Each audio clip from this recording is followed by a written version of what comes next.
The nonfiction book I read is The Evil Madness of Hitler, The Damning Psychiatric Profile by Nigel Cawthorne. The book I chose is a psychoanalysis of Adolf Hitler, an anti-Semitic tyrant who committed suicide along with his wife on April 30th of 1945, 78 years ago. The book begins by comparing him to great tyrants of the world, such as Mao Zedong and Joseph Stalin.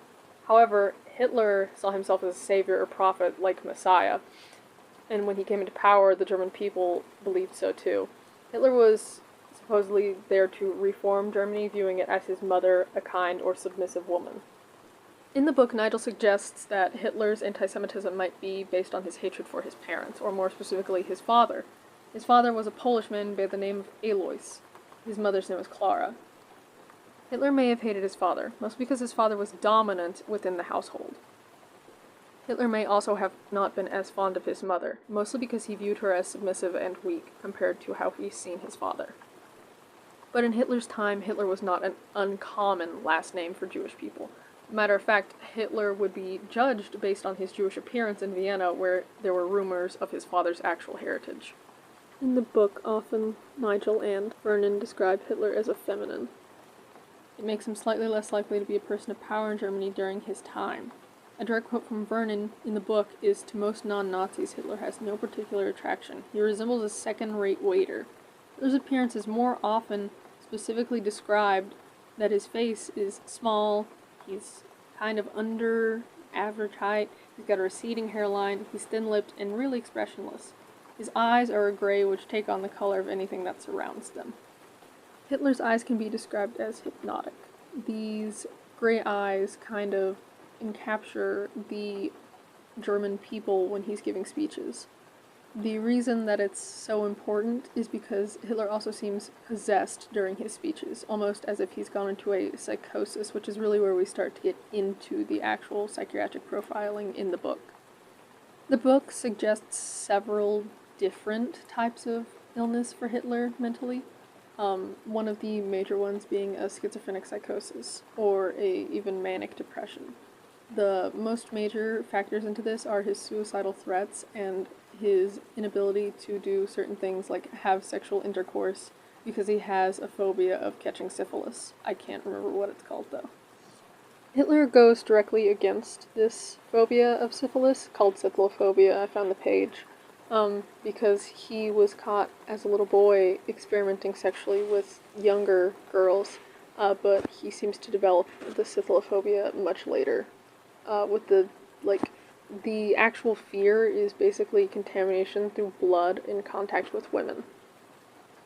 Although this does not stop Hitler from having sexual attraction due to the fact that later in his life he would find, new performances extremely exciting. He would even go in to see the Merry Widow, a very specific play, which had a backbending number wearing transparent butterfly wings. There's a specific passage on two different pages of the book, page 39 and page 83, which mention this girl named Geli Rubal, I'm sorry if I mispronounced that, who was his niece, supposedly, who Hitler either murdered in a fit of passion or abused so badly that she committed suicide. They wanted to charge Hitler with murder, but instead it was recorded as suicide. Geli was 19 when this happened. He was in her company and pathologically jealous of attention showed to her by other men. Informants have stated positively that Hitler murdered her, but the official report was suicide. There are rumors of Hitler's sexual life, but there is also things that completely state that he was, never in sexual activities with women. While there are several different instances of trying to diagnose certain things within this book, the main diagnosis in chapter 6 is that it is for psychointensis, but he has a hysteric bordering on schizophrenia and not a paranoid as so frequently supposed. He was not insane, but neurotic. It's supposed that Hitler was not actually happy in his life, but harassed by fear or anxiety, doubt, misgiving, uncertainties, condemnations, and feelings of loneliness. By experience, they say that he might have just been completely and totally paranoid by everything that was going on within the war.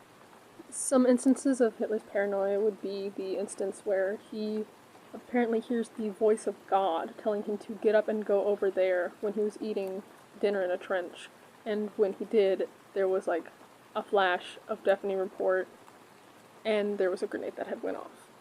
People also remark on Hitler's ability to hate or to be like filled with rage. But this thought of paranoid schizophrenia comes from where I mentioned beforehand he seems possessed.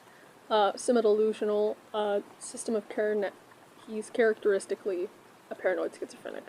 He's cruel, he has revengefulness, he executes his, like, apparently without normal recommendations of conscience, but he remains within the boundaries of technical sanity. However, it's mentioned that Hitler was not an immoral person, like Göring or many of his followers. He had a superego that was repressed. He allied the ego and used the forces of it, but he did not actually use it to the best of its ability to create a power hierarchy within his strength. A direct quote from Roshning, again, I probably pronounced that wrong, is that Hitler seems a man of tremendous willpower, but the appearance is deceptive.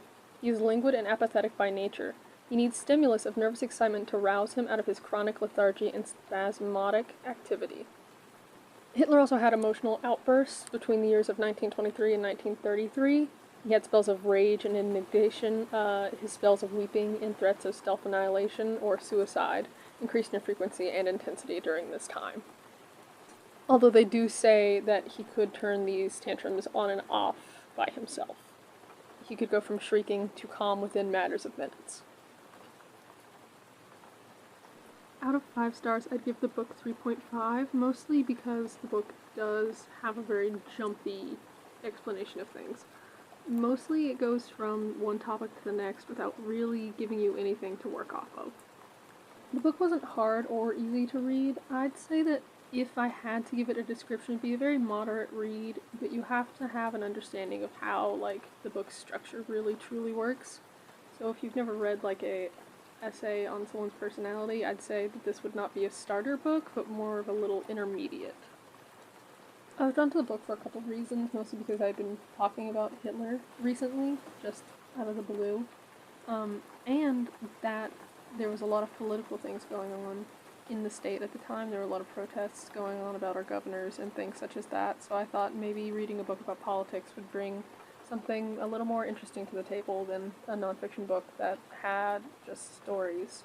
The book met my expectations completely. I expected it honestly to be talking more about the Holocaust than it did. It mostly talked about Hitler and just everything that really went on in his early life and how it may have affected who he did become.